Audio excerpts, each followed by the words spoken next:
So it talks about the internal fault lines, and it says the internal fault lines had grown wider as Israel became more established and less of an immigrant nation. By 2022, okay, so we're not talking about 1947 here, we're talking about 2022, 79% of the Jewish population consisted of native-born Hebrew speakers. 79%, okay? So that means about 20-something% of the country is not Hebrew. Okay. Well, we know for a fact 21% of Israel is Arab. About 21%. And this is the question that has been asked time and time again, and no one really wants to address this question because it means talking about either racial diversity, ethnic diversity, or talking about diminishing democracy for one ethnic group to the advantage of another ethnic group. In this case, it's the Jews versus the Arabs, and the Jews want to keep their Jewish state. They want to keep their state Jewish, which is understandable. Understandable. I'm not going to condemn people for that. I'm not. No, that wasn't an energy drink. That was one of those hipster sodas. It's strawberry and what do they call it? Strawberry and rhubarb. So you look at what's been going on, and you see, okay, well, they want to make a Jewish state. Okay, understandable. What happens when the Arab population grows to the point where it's a serious demographic? What are you going to do, right? And they are Israeli citizens. These are not foreigners. They're not people who have come from a different country. They are born and raised in Israel, and their family has been living in Israel for generations. What do you then do with them? So they're 21% now. They're going to get bigger. It is inevitable. So let's get into this. So the book gets a little bit into the growth of the Arab population. And it says here, Messianic Jewish settlers, etc., etc. So it says here, almost half the nation's first graders. So this is as of 2022. Almost half the nation's first graders were either ultra-Orthodox Jews or Arab speakers. So 50% of the first graders in Israel are either Arab or ultra-Orthodox. And pretty soon, they're in the first grade. So how old is a first grader? What are you, six years old? It's been a while since I was in the first grade. You're about 6 years old, right? Okay, so in another 6 years, they're going to be 12. And then 6 years after that, they're going to be 18. They're going to be adults, 18. They're going to be adults, right? 18 is pretty much an adult. So what's going to happen? What's going to happen is eventually Israel is going to be dominated by two different extremes. Islamic extremists, but also, or just Muslims who want to live a regular life, or Jewish ultra-Orthodox people. And they're not going to like each other. So what's going to happen? And now what you see, and I've talked about this many times, what you see now is more and more Orthodox Jews joining the army. And it's going to be inevitable. It is inevitable that more and more Orthodox Jews are going to be in the military. They have to. They have to. Because what do you see when you look at any video of Israel? You always see Israeli women dressed up in military attire, military uniforms. Why are there so many women in the military in Israel? You could say, well, everyone has a friend in the military. Okay, fine. But why do you see such a preponderance of women in the military? It's because you have, one of the reasons is because you have all of these men who should be in the military, right? Or who would be in the military, if they were not in the yeshivas, and they're all in the yeshivas, tens of thousands of them are in the yeshivas, they're reading the Talmud, they're reading the Torah, and they're not joining the military. So we have to get all these women in the military now.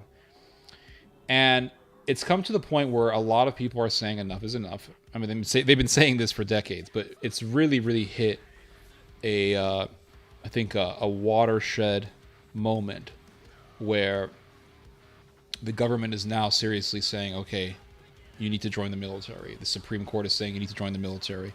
So it is inevitable that the military is going to be dominated by people who are religious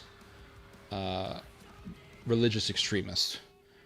And they already have a unit in Israel. It's called Netza Yehuda. And the Netza military unit is notorious for being the most vicious, most brutal of the IDF. Why? Because they're the most religiously fanatic. And they don't treat the Palestinians very nicely.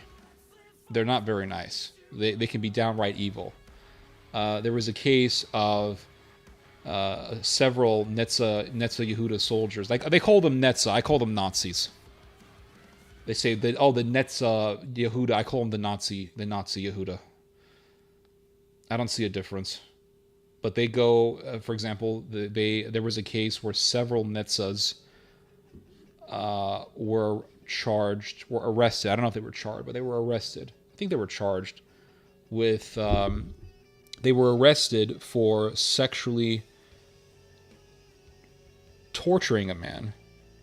And God knows what that involved. There was also a case of a bunch of Netzas arresting an old man. He was a 70-something-year-old Palestinian man. He was driving with his family. It was around 9-something p.m. The soldiers stopped the car. They pulled him out. Then they arrested him. They forced him on the ground, and they forced him there for an hour. And it was cold. It was at night. He started getting very cold. And then this man eventually died.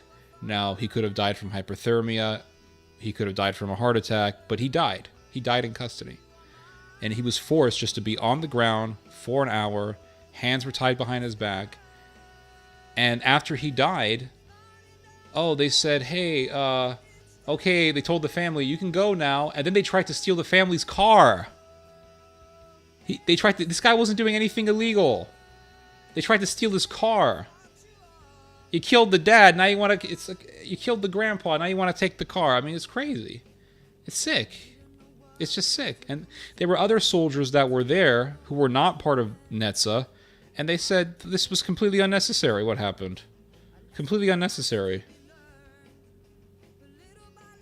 It's sickening, guys. It's absolutely sickening. And then there was one case where they went into a bus or a bus stop or something like that, and they were just harassing Arab people, pointing guns at them. I mean, it was just horrendous.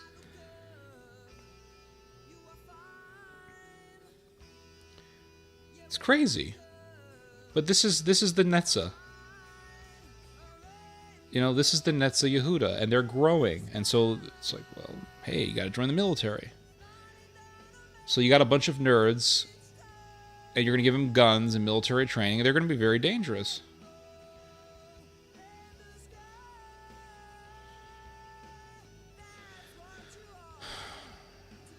Orthodox Jews in Israel will not follow order from command. Some of them won't, but I think a lot of them will. I think times are changing. I think times are changing. But what's going to happen when you have, 40% of the population being Arab, and then the other side is Orthodox Jew, and then you have and then what happens if the secular Israelis are a minority? The whole thing's going to blow up. The whole thing's going to blow up. How would you split the Holy Land? I wouldn't even get involved in this stuff. I wouldn't get involved in it. I think it's a cursed land, and that's that. It should be just left alone. What was I was gonna read to you guys something. Oh yeah, here it is. So it says here, almost half the nation's first graders were either ultra-Orthodox Jews or Arab speakers who did not share the Zionist upbringing of the Jewish mainstream. Slowly, almost undiscernibly, tectonic shifts were taking place below the surface of Israeli society. Now, this is very interesting. Look what it says here. Amid the general sense of a national unraveling, Reuven Rivlin, Israel's former president and an old-school Likud party liberal, had leveraged his largely symbolic role and, like an anguished prophet, called for unity and national healing. In a seminal speech in 2015, dubbed the Four Tribes speech, he tried to sum up Israel's conundrum and the bases of its social fissures with a presentation that resonated and reshaped the national discourse for years. Aided by a so this happened. So in 2015, if you guys aren't following along, in 2015, former president of Israel, Reuven Rivlin, did a presentation on the demographic fault lines that were forming in Israel. Okay? It's called the Four Tribes speech. And he did the presentation with PowerPoint. So it was a PowerPoint presentation. So aided by a PowerPoint presentation with pie charts, he explained that Israel's demographic makeup had changed. If a clear secular Zionist majority had prevailed from the foundation of the state through to the 1990s, coexisting alongside national religious, ultra-Orthodox, and Arab minorities, that balance had shifted, he said. Now, only about 38% of Israel's first graders were in the secular Jewish school system. Some 15% were in the Zionist national religious system, while the rest were more or less evenly split between the Arab and ultra-Orthodox sectors. So 38%, 15%. So the country is pretty much split. On one side you have secular / national religious. On one side you have secular Jews / religious Zionists, but then on the other side you have ultra-Orthodox, and they're about 25%, something like that. But then you have the Arab population. He described these four principal Israeli stakeholders as distinct tribes that were fundamentally different from one another, but growing closer in size. It was time, he said, to confront this new Israeli order that was restructuring the national identity and what it meant to be an Israeli. So let me show you guys another piece of information that pertains to this topic. Abandoned by the state, Palestinian citizens of Israel face record crime wave. So there's been a large increase in the murder rate amongst Arab Israelis.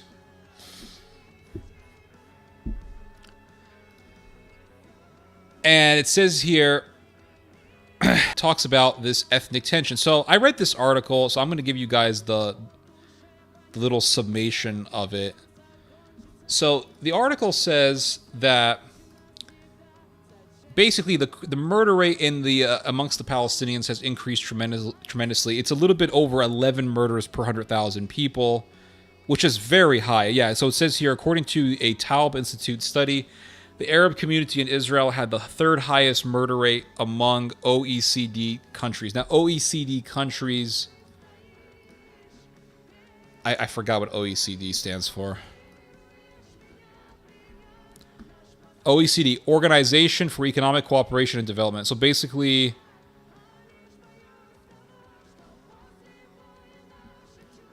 it's for I don't know what this is. OECD, what does it even mean? Intergovernmental organization with 38 member countries, founded in 1961 to stimulate economic progress and world trade. Okay. So the Arab Israelis It says here, according to a Taub Institute study, the Arab community in Israel had the third highest murder rate among all the countries that are a part of the OECD in 2019, just below Mexico and Colombia. With 11.11 murders, which is huge, per 100,000 citizens, a figure that tripled for those between the ages of 20 and 34. The study also noted that murders in Palestinian communities more than doubled from 109 cases in 2022 to 233 in 2023, with a consistent climb in the murder rate every month through last September. So there was 109 murders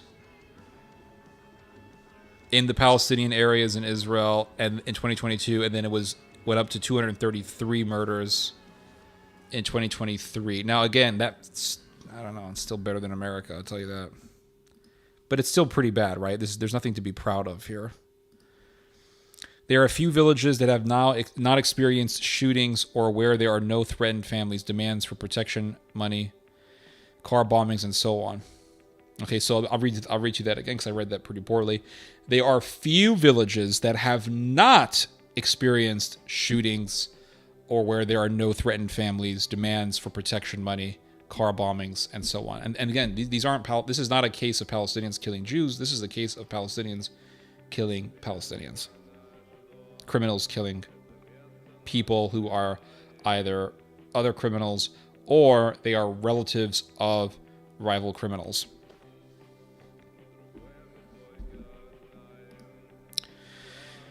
So it says here.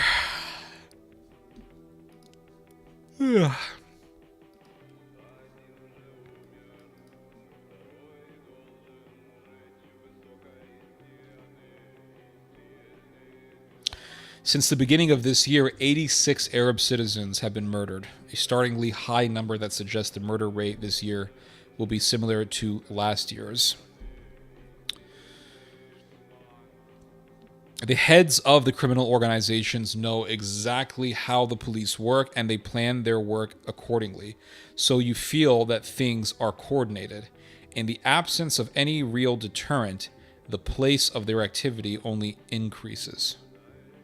He notes that in past years, gunmen would burn their getaway vehicles in a remote area in order to hide and destroy any evidence. But now they will blow it up near the crime scene, and if they previously limited their attacks to certain targets, now they will go after the target's family as well. So it's becoming like Mexico, the cartels in Mexico, which is pretty bad, pretty horrendous.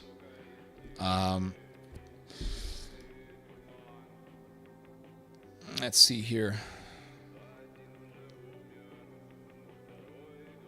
So now the Druze community in the West Bank is also seeing this spike in crime.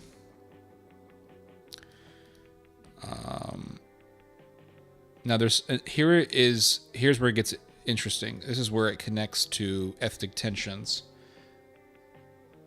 So these Palestinian thugs, they're getting a lot more sophisticated in how they coordinate their crimes, but they are also getting a lot into, what's the word? They're getting a lot into getting more sophisticated weapons. So getting a lot more sophisticated weapons, becoming more dangerous. I think the article also says that they get their hands on rockets. Let me check this out. Or RPGs. Is it RPGs? Yeah, check this out. So today, for example, we no longer hear about a stabbing. They are now anti-tank missiles, mortar shells, and drones. So the Palestinian criminals are becoming a serious... They're becoming a serious criminal underground. They're getting more and more sophisticated, getting better weapons, all that stuff. They're becoming more dangerous. And then you fast forward in the article to here, and it says, following the October 7th attacks, National Security Minister Itamar Ben-Gvir moved quickly to expand gun ownership among Jewish civilians and recently celebrated the approval of more than 100,000 new gun licenses. With more weapons on the street, according to Handaklu, gun violence at the hands of criminal organizations has also proliferated. So you have Jewish patriots, they're getting more weapons. Palestinian criminals are getting more weapons. The weapons distributed today under the pretext of Jewish security will be used against Arabs, she predicted, especially with the deteriorating economic situation and the chaos of the war. Now, this is a very, very important observation if you're interested in the whole Arab thing, Arab-Israeli situation. This is vital because it gives us an idea as to what's going to happen in the future.